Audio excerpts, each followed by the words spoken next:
Tá valendo. Então, pessoal, boa tarde, boa noite, bom dia. Qual que seja o horário que você vai assistir essa live. Muito bom dia, boa tarde, boa noite.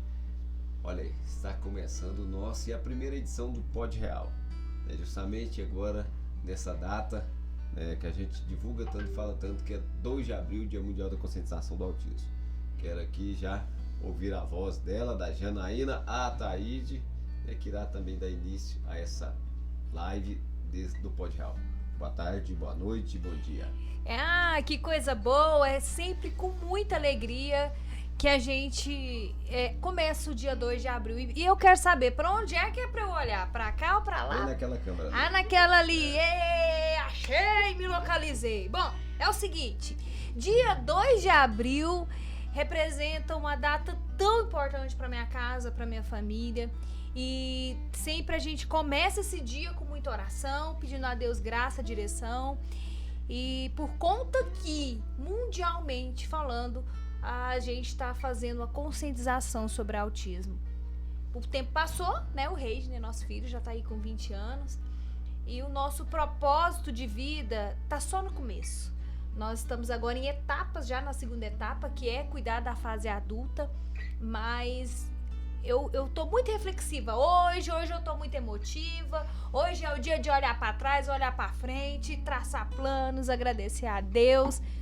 Porque nessa fase da vida a gente colhe frutos de algo que a gente plantou em 2012, né? Que foi quando a gente começou, de fato, um trabalho mais estruturado e direcionado. E olhar para o futuro, porque afinal de contas o autista, ele cresce. E que bom que eles crescem em todos os aspectos.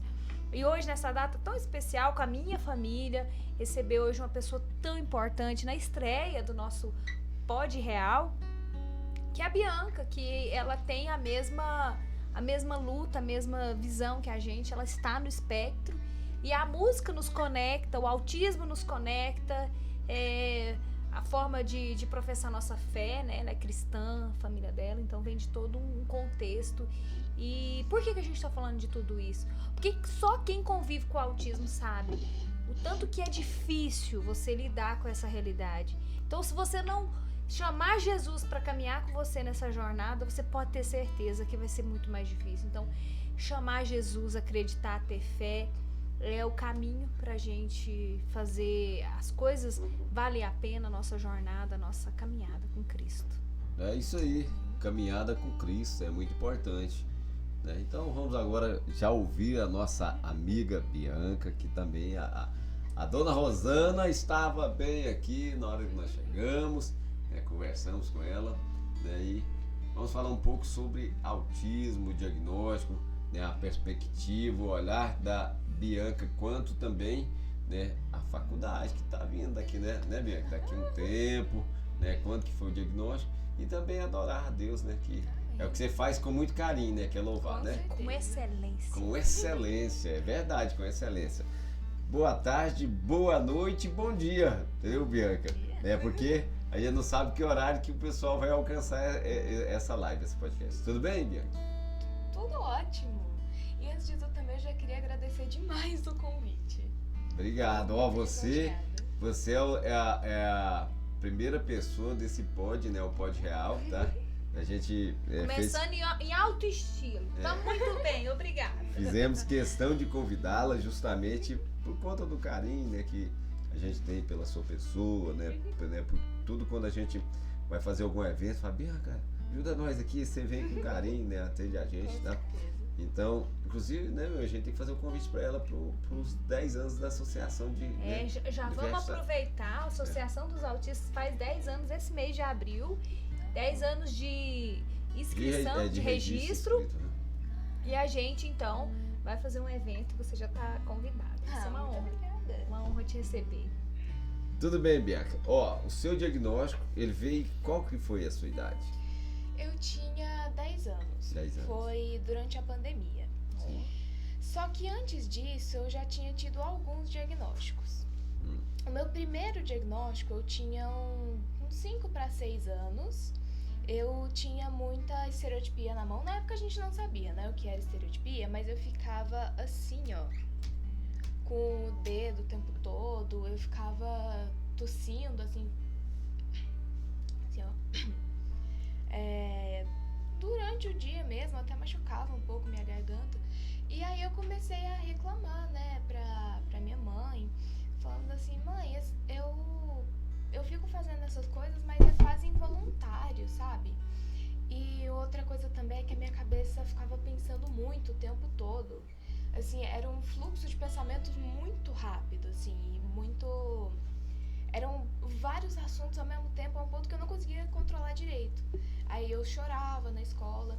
Aí minha mãe me levou num neuropediatra e ele me diagnosticou com um transtorno obsessivo compulsivo. Esse diagnóstico inicial realmente estava certo. Eu, de fato, tenho TOC, mas tinha ficado só por isso mesmo. Depois de um tempo, eu me aprofundei na depressão. E uma depressão, assim, severa. Eu, com 8 anos, escrevia poemas de suicídio. Porque eu ainda não sabia como me expressar direito. Então, eu assim, expressava que eu não aguentava mais, tanto na escola, porque eu sofria um pouco de zoação dos alunos, porque eu era diferente. Eu era mais retraída, eu usava os objetos de forma estranha, enfim, tinha umas crianças na minha classe que eram bem maldosas, assim. E aí teve um dia que eu cheguei na minha mãe, eu pedi pra ela me buscar mais cedo na escola, eu caí no chão assim e falei, mãe, eu não aguento mais. Aí me levaram numa psiquiatra pediatra e ela me diagnosticou com transtorno bipolar por causa da depressão, de uns casos de euforia. E só que conforme eu fui fazendo o tratamento, eu tomava muitos remédios. Eu tomava citralina, lamotrigina, paroxetina, quetiapina, tudo isso com uns 11 anos, 12 de idade. Então, era muito remédio, eu vomitava quase toda noite, era muito difícil. E não estava adiantando, não estava tendo resultado. E cada vez mais eu ia entrando numa agonia, porque tipo, poxa, eu já tive 2 diagnósticos e parece que nada funciona. Será que tem algo de errado comigo? Porque, querendo ou não, quando você está dentro de um grupo no qual você se sente diferente, você se sente errado, deslocado. Tanto é que esse é o lema da inclusão, fazer com que todas as pessoas, independente da sua particularidade, se sintam incluídas, não tenham esse sentimento de ser inadequado em algum lugar. Aí que a gente achou uma psiquiatra em Goiânia, que atendeu a gente online por causa da pandemia, e ela me diagnosticou, de fato, com autismo grau de suporte 1 na época. E eu comecei o tratamento, ainda tomava muito remédio, mas pelo menos depois do diagnóstico certo, e quando eu comecei a fazer o tratamento certo, com terapia ABA, ocupacional, psicoterapia, e uns remédios mais direcionados, nossa, foi água pro vinho, sabe? Claro que o tratamento também é importante, mas o diagnóstico por si só, ele já te dá uma clareza melhor, ele faz você se entender que não tem nada de errado com você. Você só é diferente, mas especial da forma que você é, sabe? Então, assim, o primeiro diagnóstico foi com 10 anos e desde então tem sido esse. A coisa mais incrível que existe é a falta de informação. Gente, eu fico olhando pra trás. Não, eu tô falando aqui, eu falei que bacana, assim, eu nunca tinha ouvido ela, né, trazer detalhes, né, da evolução dela, né, pós o diagnóstico, né, o diagnóstico assertivo mudou toda a história, porque ela estava tomando um medicamento que nada a ver, né, do que ela tinha. Mas fala aí, mãe. É que quando você percebe a falta de informação da equipe médica que atendeu, eu vou voltando no tempo, e quando que a história volta lá no primeiro autista que foi diagnosticado no mundo, que é o Donald Tripet, Naquela época não se usava esse termo para diagnóstico, autismo. Então todas as pessoas que tinham aquele conjunto de sintomas, né, de prejuízos no desenvolvimento, eram diagnosticadas com transtorno bipolar. E quantas outras pessoas, por falta de direção, de conhecimento, aceita esse diagnóstico totalmente equivocado e que chafunda suas vidas, porque você mesma mencionou, você já fez poemas de autoextermínio, você estava na profunda depressão aos 8 anos de idade. Gente, isso é muito sério. Falar de autismo é falar de saúde pública. Quando você tem uma direção, por mais o autismo, gente, não tem cura, mas ele tem tratamento. E mesmo que você não tenha acesso imediato ao tratamento adequado, porque a gente tá falando de Brasil e aqui a gente tem direitos negligenciados, a própria ciência, a ABA, que tem evidência científica, não é reconhecida pelo Ministério da Saúde, a gente sofre aqui de todas as formas, mas só saber o nome daquilo que tá causando prejuízo, só saber o nome e entender como é que essa neurodivergência ela afeta o desenvolvimento da pessoa e como é que você, pessoa, funciona ou não funciona em algumas partes, já é libertador. E eu acho tão importante a sua fala, Bianca, porque quando você coloca a forma como você tá sentindo, você tá contando uma história que poucas pessoas estão preparadas para ouvir. Eu mesma fiquei emocionada da forma que você falou, da clareza. Como você conseguiu organizar tudo numa linha de tempo e você colocar tudo aquilo pra gente poder entender, compreender. Eu acredito que quem não conhece o autismo, quem nunca ouviu falar, ouvindo a sua fala, com certeza teve muita clareza. E a gente vai observando que tudo vai caminhando para uma evolução.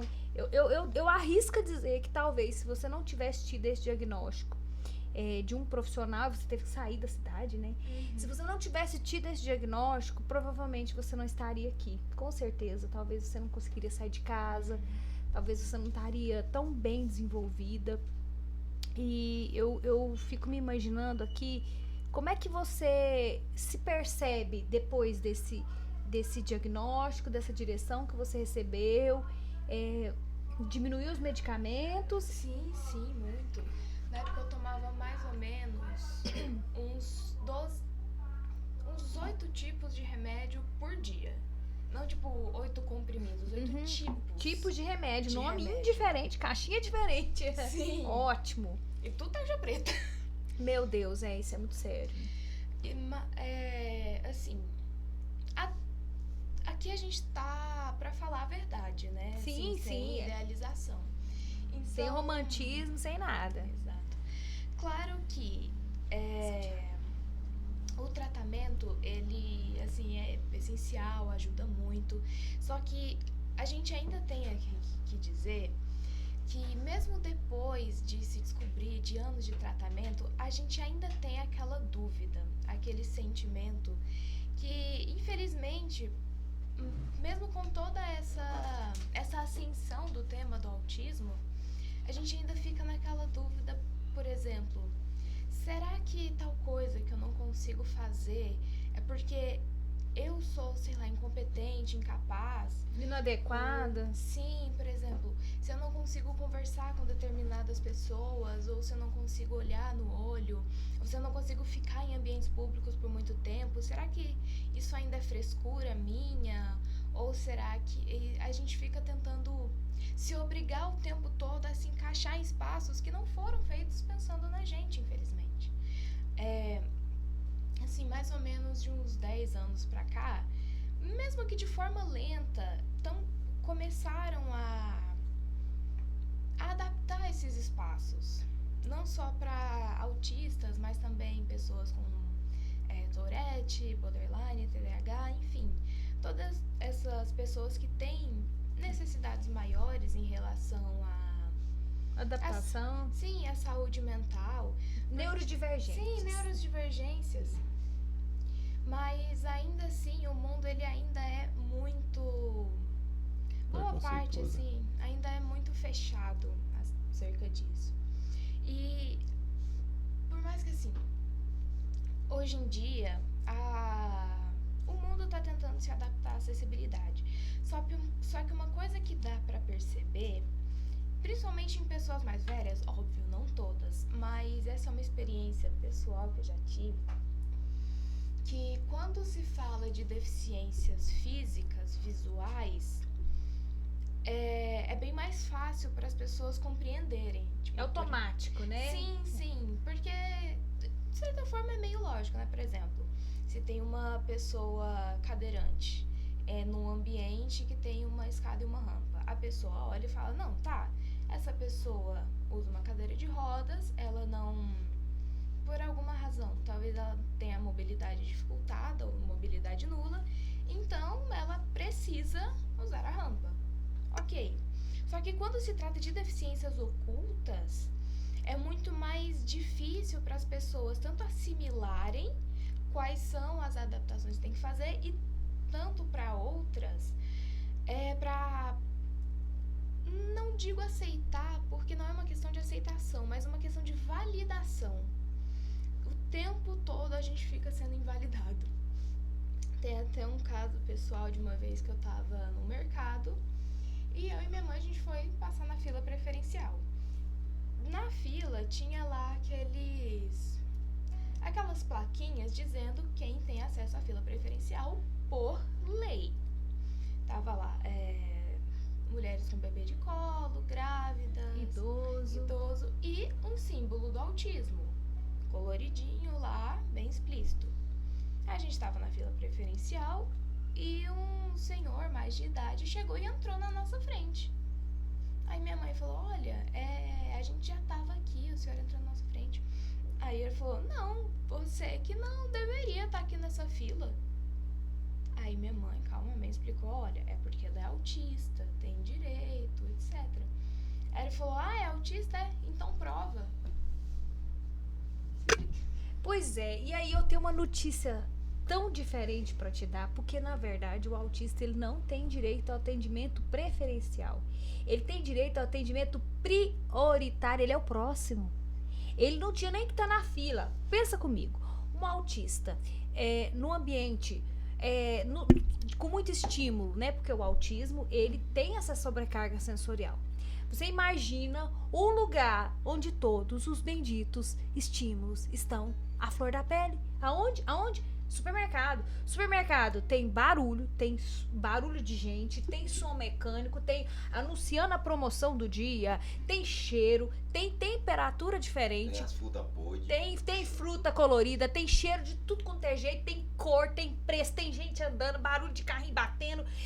Tudo no mesmo bendito lugar, supermercado. Então você imagina comigo um autista que tá muito bem estabilizado. Ele pode até estar bem, mas ele pode chegar lá, aquele produto que ele quer não tem lá. Às vezes alguém vem e bate no carrinho, porque o lugar bom para dar confusão de carrinho é em supermercado. Na verdade, o supermercado é um lugar dos mais caóticos que existe no planeta. Então, quando você tá no supermercado, na hora que chega a hora de pagar a conta, meu irmão, o autista já tá no seu nível, já tá por aqui, já tá transbordando. Uma gotinha que cair vai ser suficiente para instalar o caos. Por que a lei foi pensada em atender o autista no atendimento prioritário? Por quê? Porque um autista em crise, meu irmão, não é brincadeira, é um negócio complicado de você lidar. E eu tô falando disso com causa própria, inclusive, eu quero abrir aqui um parêntese. Foi por conta das crises do meu filho que eu não consegui pagar a conta de energia lá em casa, há muitos anos atrás, e cortaram a minha energia. E aí, depois dessa humilhação toda, o Hamilton até pediu pra Deus, orou, falou, Senhor, me dá uma luz. E ele acordou com a ideia da carteirinha.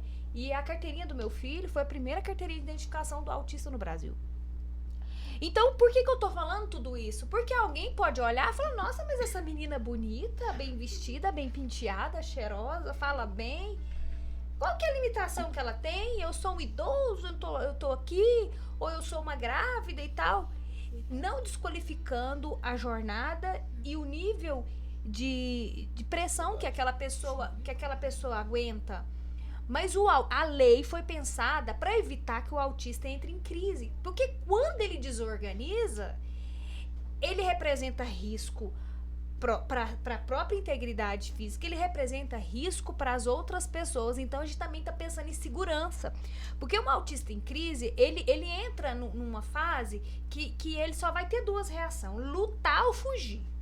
E só que no meio desse ambiente caótico, a chance de dar tudo errado é muito maior do que dar tudo certo. Então, quando a gente trabalha dessa forma, a gente está pensando em prevenir uma situação que representa risco para todo mundo. O meu filho, ele é muito tranquilo, mas quando ele entra em crise, ele representa risco para todo mundo, inclusive para ele próprio. Porque ele tá ali, ele tá em crise, ele tá totalmente fora de si.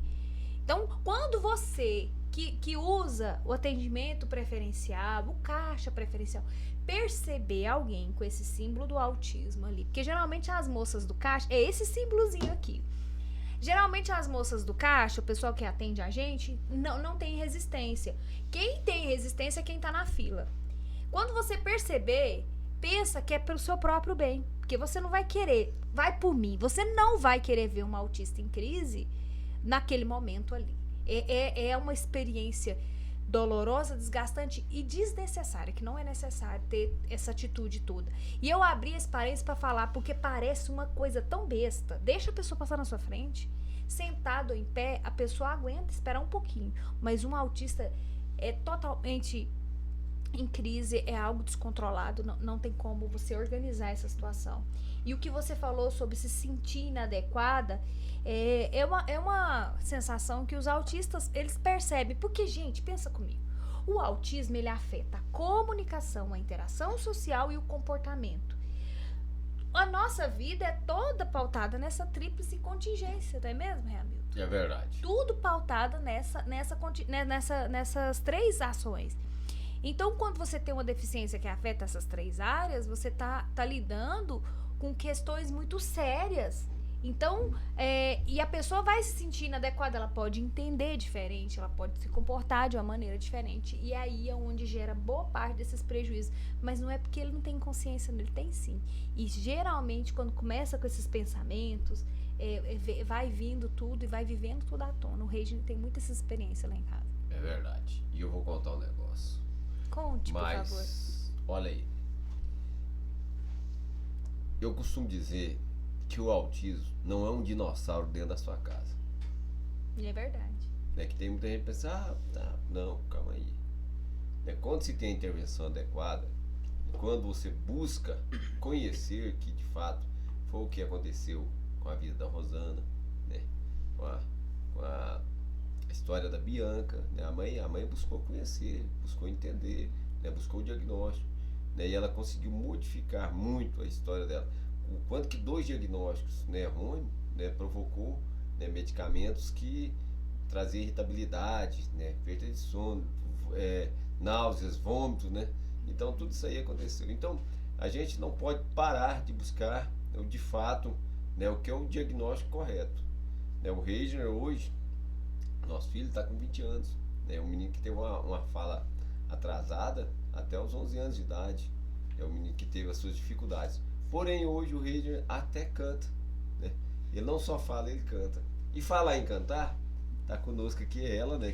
Pois é, a gente anunciou a cantora e a gente tá aqui conversando, trocando experiências. E vamos ouvir ela cantar? Vamos Então, sentir bora. aqui um pouco da emoção dessa moça que ela traz. Sim. Né, agora ela vai cantar, que é a nossa cantora preferida, viu? E cantar, e tem muito tempo, né? Isso. Me lembrou da rádio. Da rádio. Isso aí, vamos trabalhar com esse pod. Quem sabe daqui um dia nós vamos retornar, né, pra rádio. É Além do Rio Azul, tá? Além do Rio Azul, as ruas são de ouro e de cristais. Ali tudo é vida, ali tudo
Espiou seu muro além do rio azul.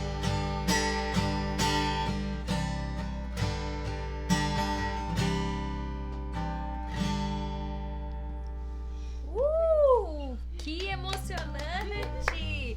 É isso aí, ó. Gente, que lindo! Eu nem gosto dessa música, né? É pouca coisa, pouca Eu coisa. nem gosto, nem um Canta pouco. todo dia, todo lugar onde você vai.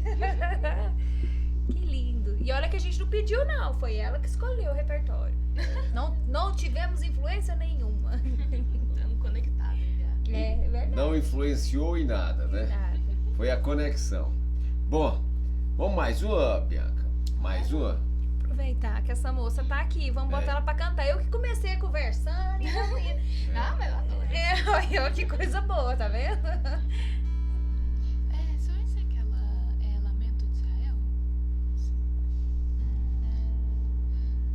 Quando em cativeiro te levaram de Sião e os teus sacerdotes brantearam de aflição, foi como morrer de vergonha e dor.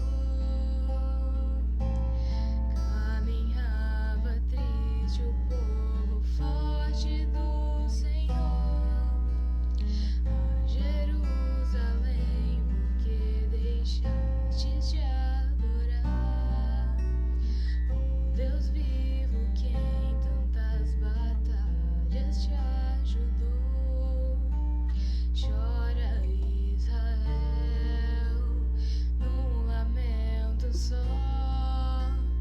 Talvez Deus se lembre do bichinho de Jacó. Chora Israel, Babilônia não é o seu lugar. Clama ao teu Deus e Ele te ouvirá. Do inimigo te libertará. Chora Israel, Babilônia não é o seu lugar. Clama ao teu Deus, Ele te ouvirá. Do inimigo te libertará. Jerusalém, porque deixastes de adorar o Deus vivo que em tantas batalhas te ajudou. Chora Israel num lamento só.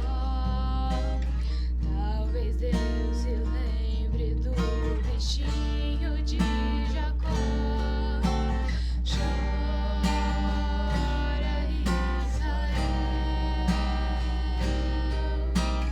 Babilônia não é seu lugar. Clama ao teu Deus, Ele te ouvirá. O inimigo te libertará.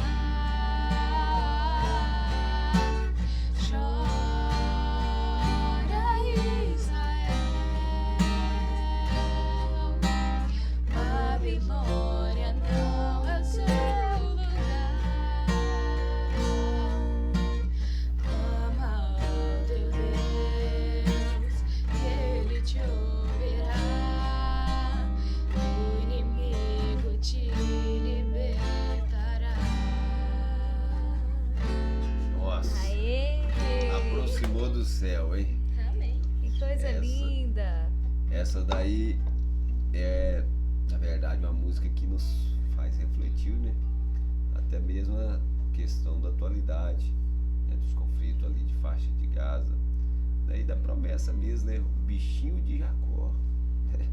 Olha aí como que Deus, né, chamou Israel né? E tendo em vista que a promessa ela é muito exclusiva, né?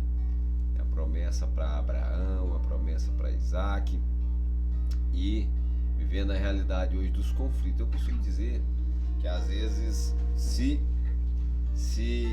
Abraão não tivesse atropelado junto com Sara a promessa, né, que era para eles, né, colocando ali aquela condição com Agar, talvez nós não estaríamos passando por esses conflitos da realidade. Então, calhou muito bem, né, uma música que eu conheci na voz de Sérgio Lopes, que era o intérprete, não sei, né, se...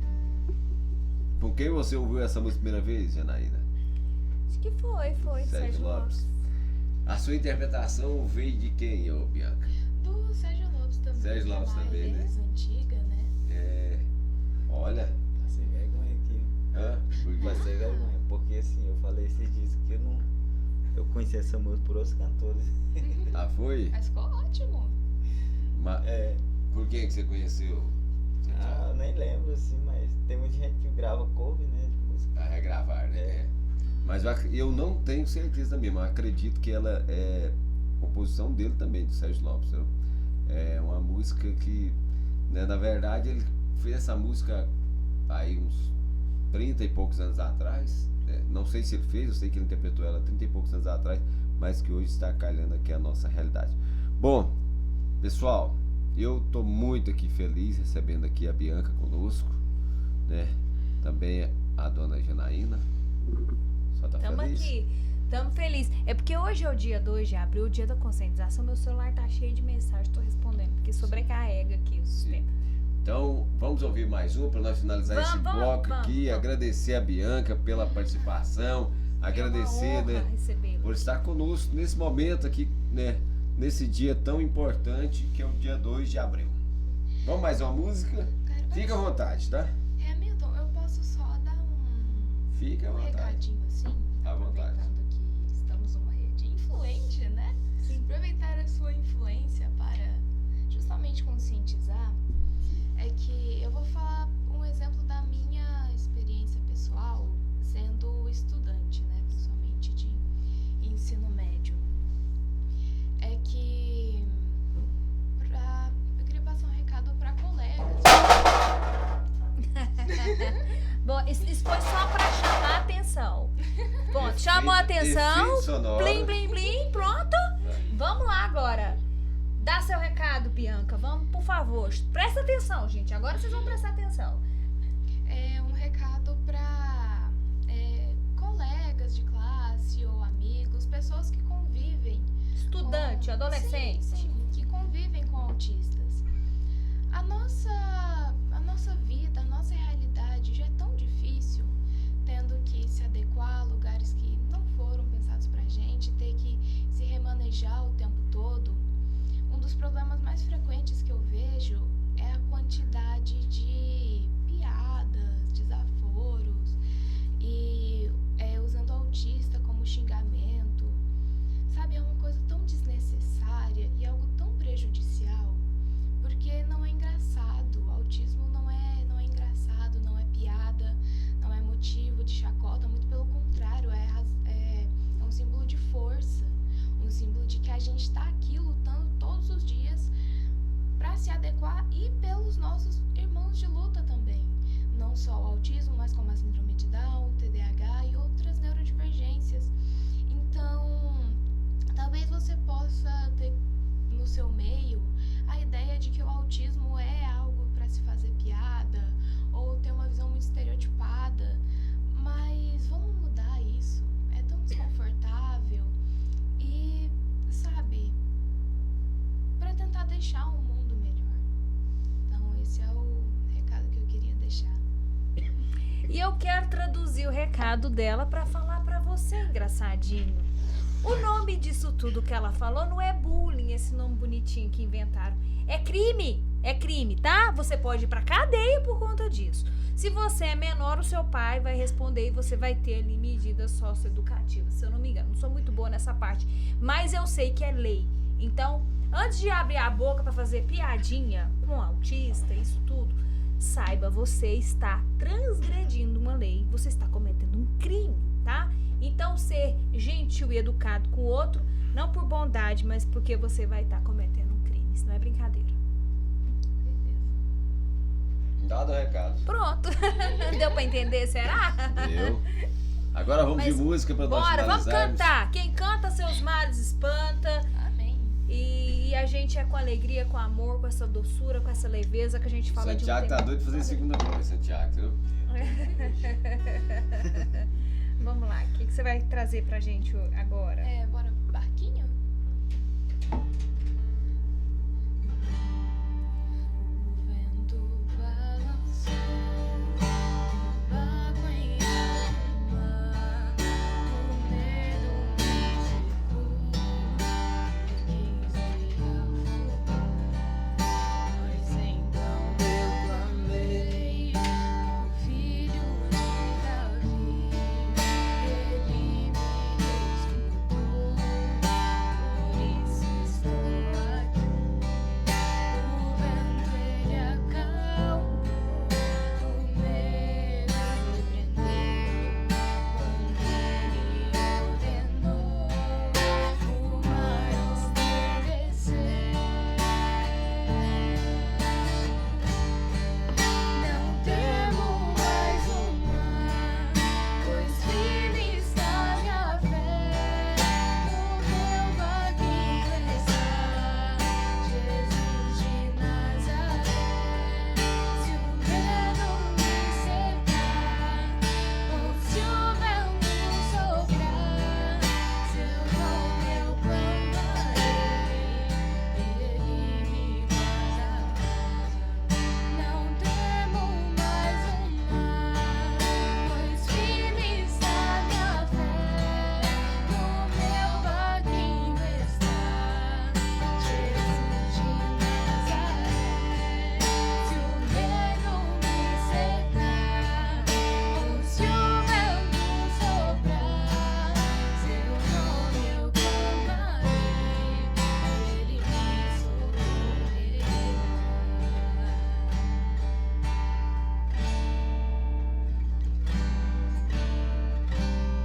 É isso aí. É isso aí. Obrigado. Obrigado, Bianca. Deus te Eu que abençoe. agradeço. Tá? Deus te abençoe grandemente.